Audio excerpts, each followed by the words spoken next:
صورة جميلة منهم دلوقتي سايبينه للجان المختصة للدستور، وعندنا ناس مستشارين على أعلى مستوى وناس فاهمة اللوائح والقوانين الدستورية، وتتعرض وإن شاء الله نفرح بيها ونخش على المحكمة الرياضية. ايه رأيك يا كابتن محمود؟ ده المحكمة الرياضية احسن محكمة الرياضية تخلص المواضيع المحاكم ولا مجلس الدولة ولا محكمة رياضية خاصة بالدستور للشؤون الرياضية دي بقى تريح. خلاص ما عندكش الا المحكمة الرياضية ويلجأ لأي محاكم من المحاكم المدنية ولا مجلس الدولة ولا المحاكم العادية هي الرياضية. يعني مثلا في قرار يروح مثلا محكمة عدلين عشان يوقف محكمة عدلين ايه؟ مش مختصة بالعملية عشان يضيع. واحنا القضاء اصلا يعني المشاركة عندنا بس لو في قضايا كتيرة فبيخليه يزعل بعض عن التقاضي. كابتن محمود عثمان، يعني انا سعيد بان انا كنت مع حضرتك، مش حضرتك كنت معايا، ومشرف ومنور الدنيا لقناة العروبة، واعتقد ان كل المشاهدين يعني استمتعوا بهذه الفقرة الرياضية المهمة.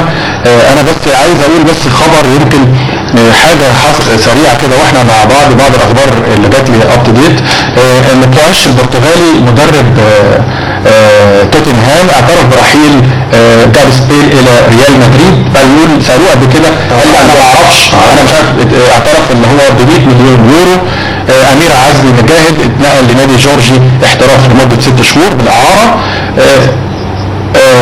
و علي باشا يستضيف اورلاندو في الجونة. الفيديو ارسنال كسب في النهاردة يمكن دلوقتي حالا على فولهام 3-0 في الانجليش بريمير ليج رد اعتباره. وفي خبر تاني واللعيب يمكن محمود مرسي بيقول لي ان زيكا لعيب المقاولين العرب، حضرتك طبعا اجتماع مخصوص بحضور كمان زيكا لاعب المقاولين اللي جاله عقد احتراف كان من تركيا ودلوقتي من اسبانيا والاهلي. فطبعا انا بنصحه يا زيكا لو انت سامعني يا ريت تحترف بره، يا ريت تحترف وبلاش تركيا. اسبانيا هي اسبانيا اعلى حاجه. ويمكن اخر حاجه اللي هو تاتا يبدد حلم نيمار بالمشاركه الاساسيه امام ملقا اللي هو مدرب لفريق البرشا. عايز نيمار يلعب اساسي قدام ملقا الماتش الجاي، لكن هيلعب لكن كان هيكلمنا فيه الحقيقه، بس الكابتن محمد رضوان عشان في عليهم ميتنج او في تدريب لحين اتخاذ القرار. لكن اللي احنا سربناه عرفنا من الناس اللي عندنا الشباب في الكنترول الشطار اللي فيه نادي اسباني هو مش عايز يقول اسمه ايه متفاوض بضم زيكا على فكره كابتن زي باسم علي ومحمد صلاح والنني اللعيبه المحترم المصمم البدني والمهاري عالي جدا جدا جدا. وعملوا اسم المقاولين وعشان معاهم شريف حبيب نادي محترم قوي. واحنا ان شاء الله هنبقى نجيبهم معانا في حلقه باذن الله. حلم طلاني طالب لاعبين زي بالالتزام والتركيز عشان الماتش القادم. طبعا والتليفونات بني سويف يؤدي الارسال القائمه الاولى للجبليه بعد ما تمدد ل 15 زي ما حضرتك عارف.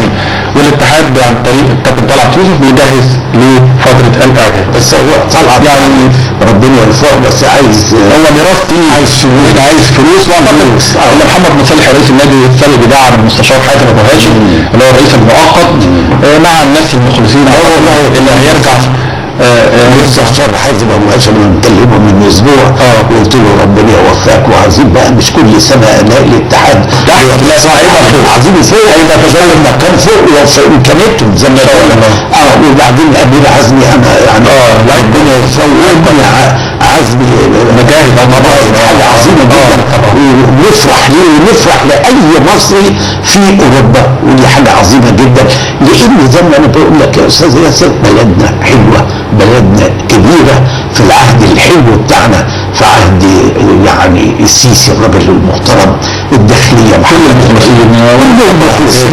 في ناس حلوه قوي وربنا يوفقهم ونقول يا رب انصر مصر يا رب ان شاء الله. انا من الكلمه دي اعزائي المشاهدين بكلمه كابتن محمود عثمان الخبير التحكيمي شيخ الحكام واشياء كثيره جدا وشرف كبير لمصر ان يكون هذه الشخصيه المحترمه يعني على راس الجهاز او عايز اقول اداره العلاقات التحكيميه في عايز اقول يعني يعني في وقت تاني نتكلم بقى ايه الفرق بين الكابتن عصام فتاح والكابتن جمال غندور، هنتكلم ايه الحاجات اللي حصلت في التحكيم وهو في الملعب، اشياء كتيره جدا. يمكن الوقت زي ما بيقول حبيبنا توفيق، الايام او الاوقات السعيده بتعدي بسرعه في ثواني.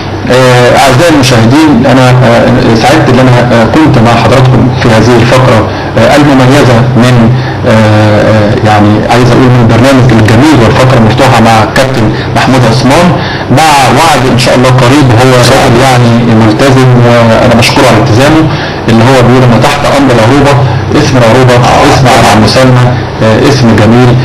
نتمنى ان يستمر وتستمر مصر ام الدنيا. والفتره القادمه هنحاول نستغل، مش نستغله، هنحاول نستعين بمباناته ان شاء الله او التحليل على اداء التحكيم او الحكام في المباريات القادمه باذن الله. والكابتن محمود وعدنا باشياء اخرى يعني كثيره. انا مش يعني مفاجآت زي ما النهارده مفاجاه المشير عبد الحكيم عامر والزعيم جمال عبد الناصر مع محمد رفاعي ومع اللواء علي انديب في الملعب. يعني الحقيقه نوادر وحكايات واسرار لن تجدها عزيزي المشاهد الا عن خبره وشخصيه تراكميه محترمه زي الكابتن محمود عثمان.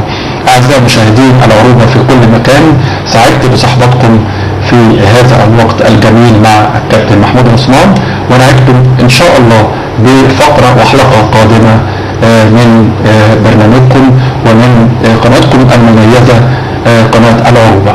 وافكر حضراتكم، اذا كان المساريه التجاريه بتقول ان الزبون دايما على حق، فاحنا عندنا مشاهد قناه العروبه دايما على حق. اعدكم بحلقات اخرى قادمه وفقرات مع نجوم الرياضه والتدريب والتحكيم والنقد الرياضي باذن الله. سعدت بصحبتكم اخيرا، ودمتم في امان الله وامن.